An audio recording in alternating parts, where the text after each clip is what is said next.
So, I kind of have noticed it's been a while since I took a trip into Disney Plus hole that wasn't related to Star Wars and the MCU. I thought I might fix that, and with Cruella simultaneously being on this platform and theatrically this weekend, and I'm thought I might take a look at the previous live action adaptations of 101 Dalmatians, and to prove that yes, Disney's remaking the anime classics before her became really huge and do so.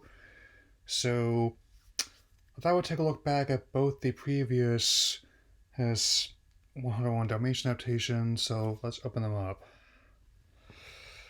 So the first was released in 1996, which was incidentally around the 35th anniversary of the original anime from 1961 and the 40th of the original 1956 Dory Smith novel, which I'm not familiar with, so any praise or haze or critique I have for these ones is going to be self-contained, as well it will be for the movie I'm going into. The main draw, as much as Dalmatians themselves, was a casting Glenn Close as Cruella De Vil to a point where they even gave her top billing, and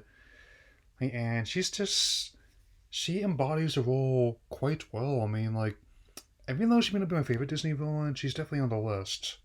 I'll say that much. And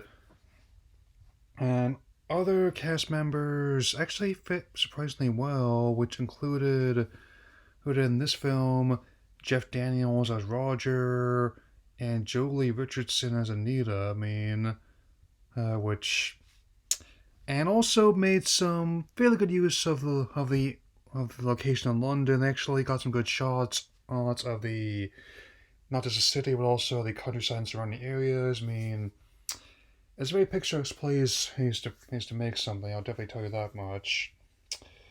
And also, on top of being directed by Stephen Herrick, this also I next I realized it's actually written by John Hughes. Yes, his Breakfast Club, Weird Science, Home Alone, and et al. That John Hughes. Which does explain why in this film, Jasper and Horace, who are played by Hugh Laurie, as well as the actor who go on to play Arthur Weasley in the Harry Potter series, do at times call like a British version of the Wet Bandits. That's Harry and Marv, man. So, and especially in terms of the physical comedy, he, I mean, he definitely are committed, and they did make some changes, like how making Roger in this version a game designer rather than a songwriter. I mean, and 1996 was definitely a big year for gaming, with many entries that were now looked back on as revolutionary coming out. So it was 64, Crash Bandicoot, and the original Tomb Raider review,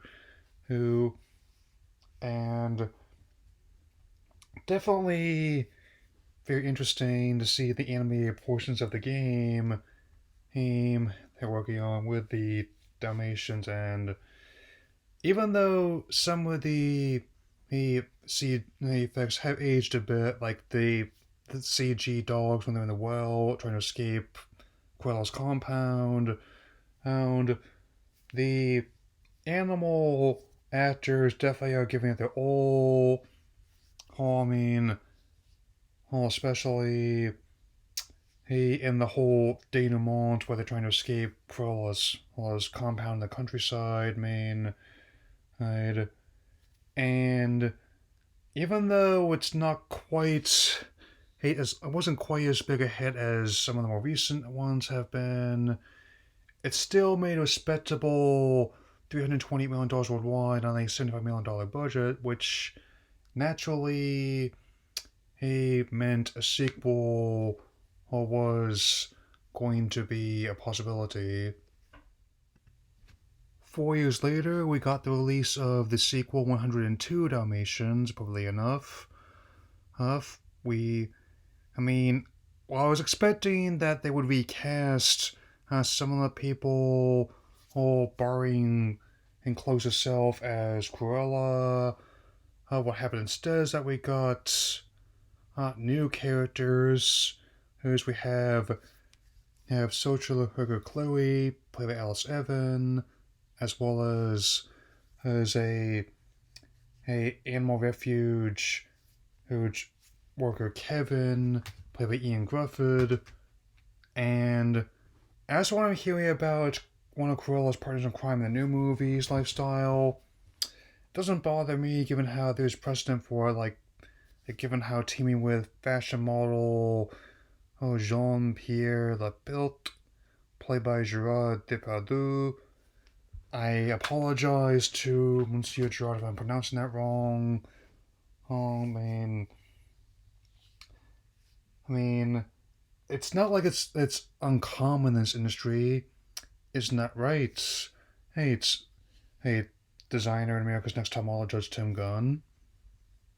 So, this one is definitely a much stranger movie, given how, as I just mentioned, the director is different, as are the screenwriters. Though there are definitely things I still enjoy about it, like the new puppies added to the mix, being in Domino, who has only one spot like a domino, Little Dipper, whose spots resemble a constellation of the same name, and Oddball, who is seemingly a rare albino Dalmatian, and until she finally gets her spots, haunts the denouement. And there are some similarly good visual concepts with some of the other dogs that Kevin has cared for, and also a parrot who spends the first two acts of the movie thinking he's a Rottweiler, Waddlesworth, voiced by Eric Idle. Well, he is the python I trust most in this situation. While not as well received or as big a hit as the previous film, this one still made an admittedly respectable $186 million worldwide on an $85 million budget. That's so. Oh, but I now looking back and having mentioned those figures, I understand why there wasn't as no 103 Dalmatians, and then now how after all this time, this release date was set in stone for in the before time, and everyone's slowly but surely getting ready to re-enter the world. And this, along with the Quiet Place Part, this Cruella along with Quiet Place Part 2 are going to be the first real litmus test of the